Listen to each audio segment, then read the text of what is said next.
Guys, welcome back. Well, after relentless pressure that we have seen in the memory and the storage sector over the last few weeks, it was nice to see a green day today. A green day across the entire complex, across the entire Fab 4 or Fab 5, we'll call them. But I have to be completely real with you about it, because as nice as it was, one green day does not mean that the downward pressure that we are seeing in the sector is automatically over. I think we have to be real with that regard.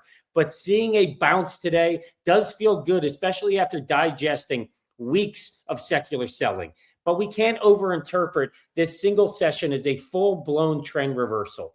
Base building takes time, and the overhead resistance that we see in this sector is completely real. However, today's trading action, the price action that we saw, wasn't just movement of the stock price, because there was major fundamental signals that were dropped right alongside with the positive price action we saw today. And those signals are what I want to cover in today's video, because we're going to do a deep dive into the technical pattern of Micron. And then I want to show you the institutional dark pool, what crossed the tape today during Micron's action, and then jump into the boatload of signals that we saw from Morgan Stanley, KeyBank, UBS today, all related to Micron, related to the memory sector overall. And then probably the most important and the most interesting stories for me, one is let's decode what the chairman of SK Hynix actually meant with his pricing comments, because I think it was overinterpreted in the market today. And then I want to get to the new Kimi K3 frontier model from Moonshot,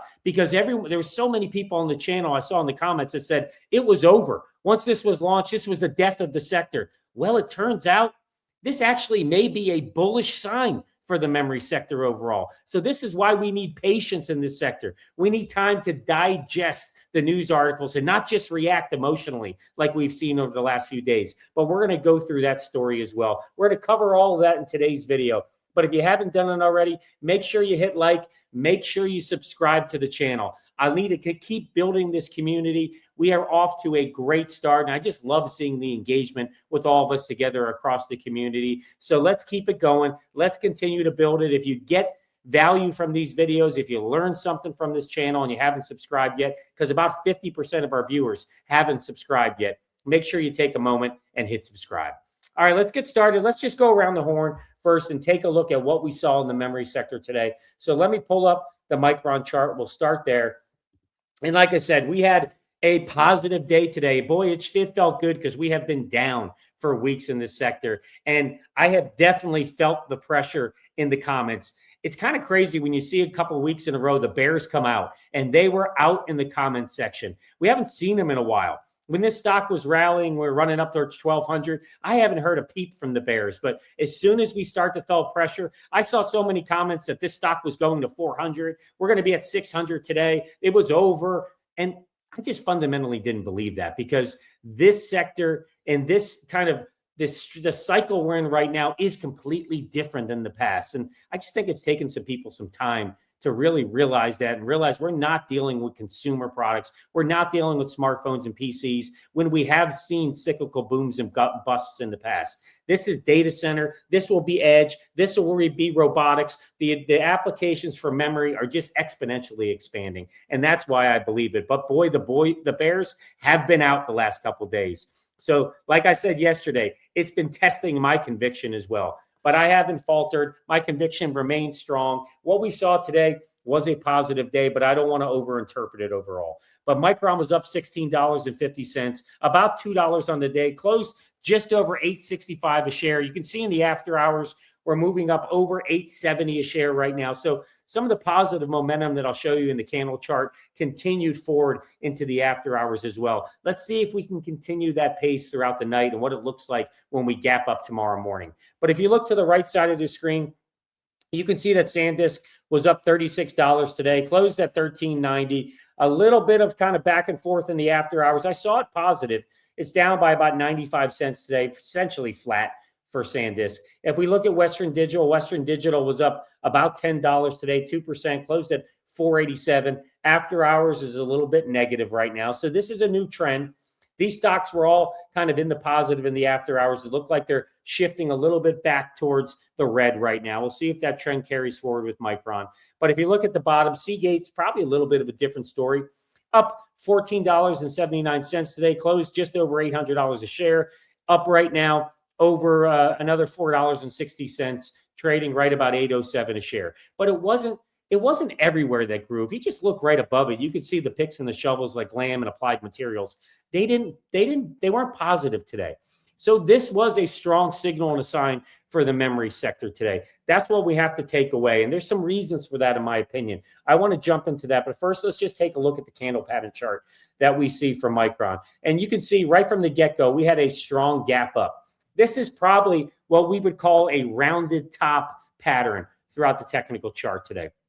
We saw a nice gap up in the morning, as you can see, felt some pressure right after we got through that, right down to about mid-morning or so, and then conviction kind of stepped back in. Drove the stock up to the high of the day, which was just about $901 a share. And then after that, we definitely saw some profit taking throughout the afternoon. We had a second story. I mean, we had the SK Hynix, the chairman, and he had some comments related around abnormally high memory prices and that they need to come down. They need to normalize in the long term. I think those comments, honestly, were just overinterpreted in the market. Alongside the profit taking, I think you saw some anxiety creep in with those commentaries, and it just drove the prices lower as we got towards the end of the day. But then we did see some institutional support step in right at the closing bell. Look at the volume that you see down there below that last candle, that volume spike that jumps up in the last 5 minutes. It's 180, we'll call it 184,000 shares that crossed the print right at Micron. If we jump over to the stock block trades, just to show you some of the support that we saw throughout the day, there is that closing cross that I mentioned. So 1.7 billion right at the close. Just over 1.9 million shares, right at 865.46. That's not what jumps out to me, though. It's the other dark pool numbers that we see. Because if you look right above that, at first we'll start off at the 4 o'clock, 14 seconds after the close, you see 202 million, just over 233,000 shares that crossed the tape. We also, if you go higher, you can see we had all the way up to 404, we had a 265 million, I'll call it $266 million print right at 865.46. Again, that's about 307,000 shares right at the end of the day. The top line there. So the last major block trade that we saw today. But I think if you look earlier in the day, this is the one that intrigues me the most right here. It's at 1:10 in the afternoon. I'm highlighting on the screen. 400, we'll call it $500 million because it was that close. We're looking at 560,000 shares at $8.90 a share. So that was contingent. You can see in the far right, most of these were in the dark pool overall. But this is, to me, a strong signal. It's a bullish signal overall at $8.90, setting the mark there. Overall, I think we have set a institutional floor at 865. We'll call it 866, 865, just on everything we've seen today. I actually look at it as a kind of a distinctly bullish story because institutional money stepped in with that massive capital deployment to absorb retail intraday selling pressure. And it pinned the stock above the closing price that we saw on Friday, which was, I think, 848 or 849 a share. So we pinned it above that, and we established a firm floor now at 865. We'll just call it 865 and a half.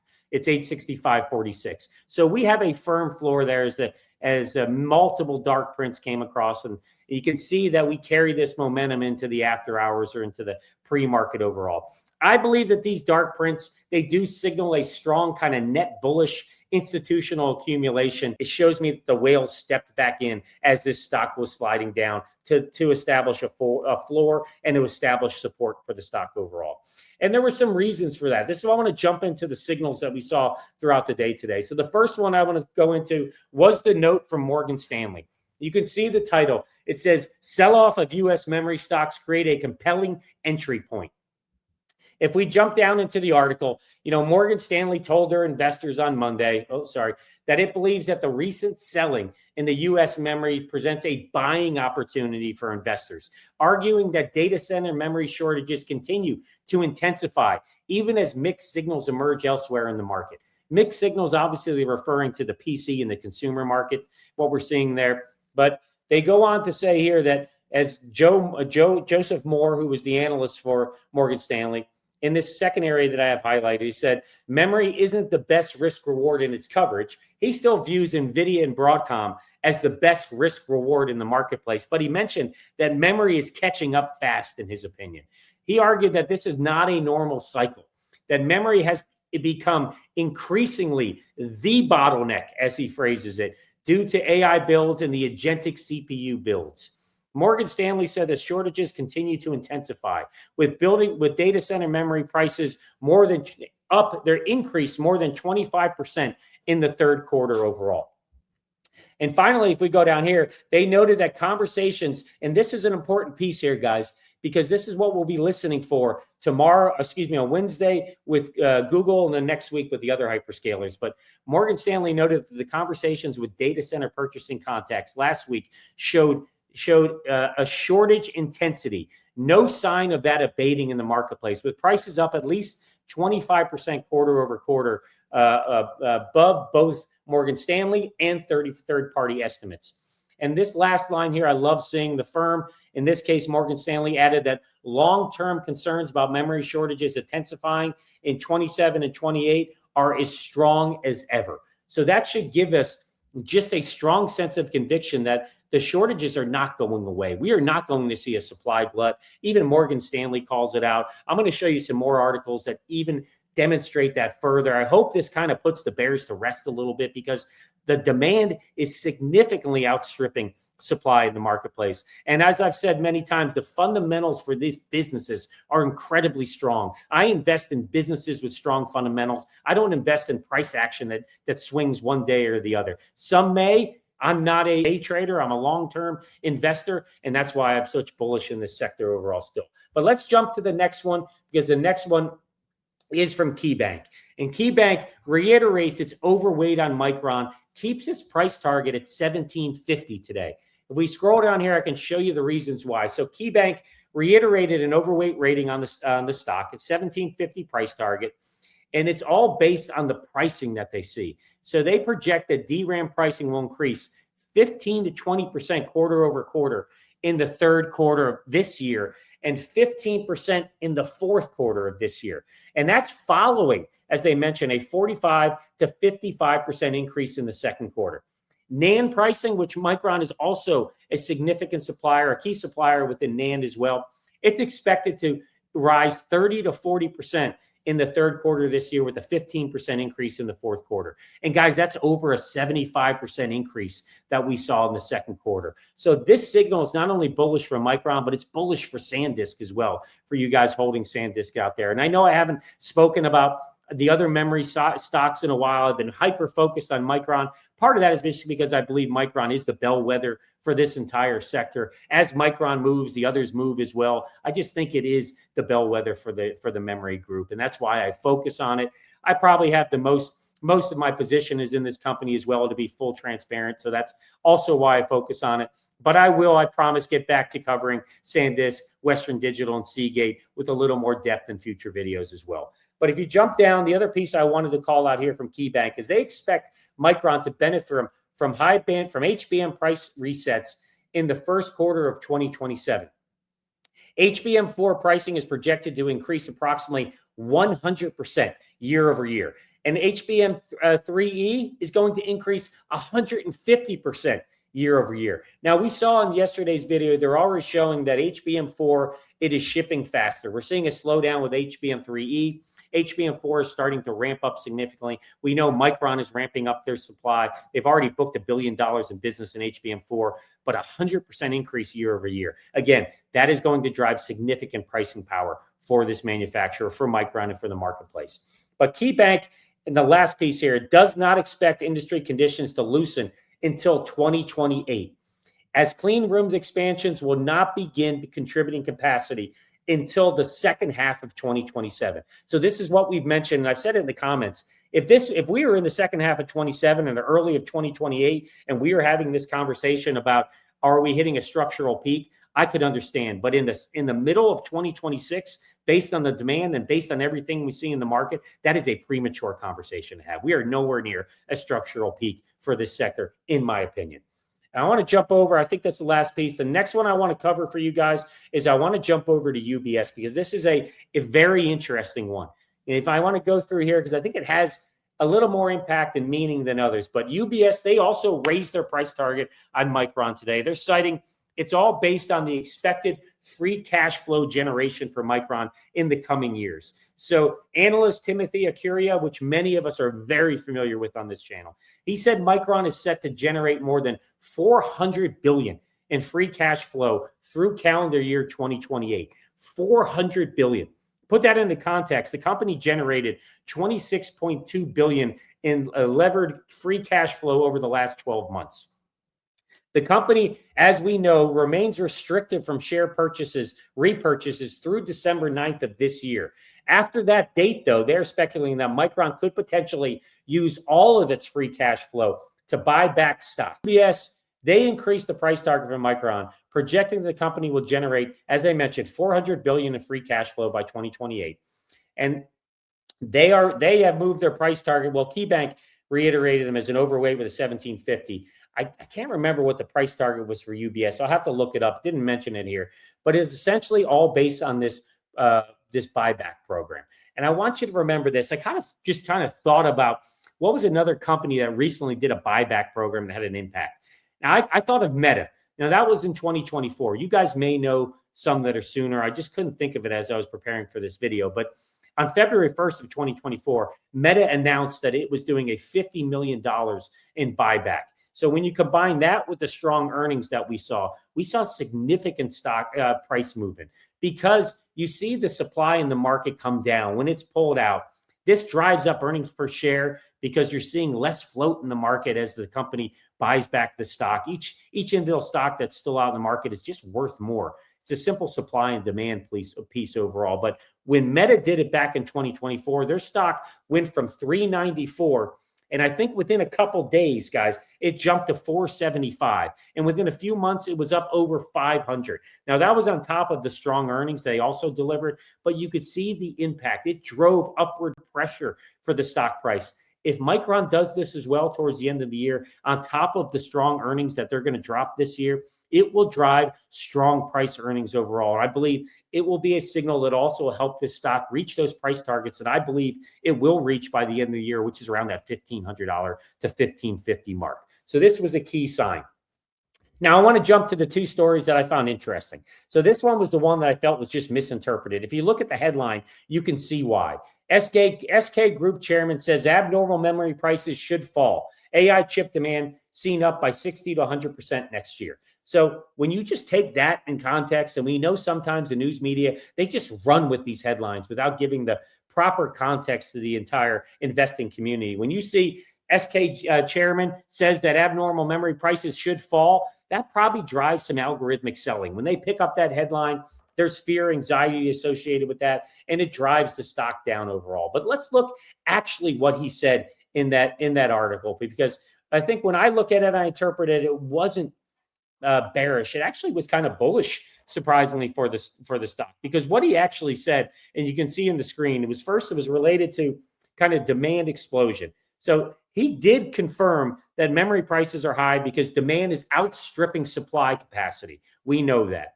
But he said demand for AI semiconductors is projected to surge 60 to 100% in 2027 versus this year, with the broader memory market expanding 50 to 60% as well. He also acknowledged that memory producers have virtually no substantial capacity expansion coming online next year, and it's creating panic-level supply-demand gap in the market.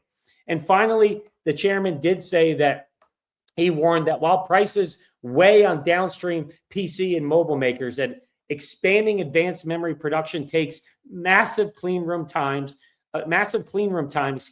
equipment and skilled labor, and we are not going to be able to meet that demand anytime soon. And this is why we also saw that their CEO, when he echoed in a prior report that the memory industry is heading for its worst supply shortage in history next year, and that we're going to see just demand continue to outstrip supply all the way through 2030.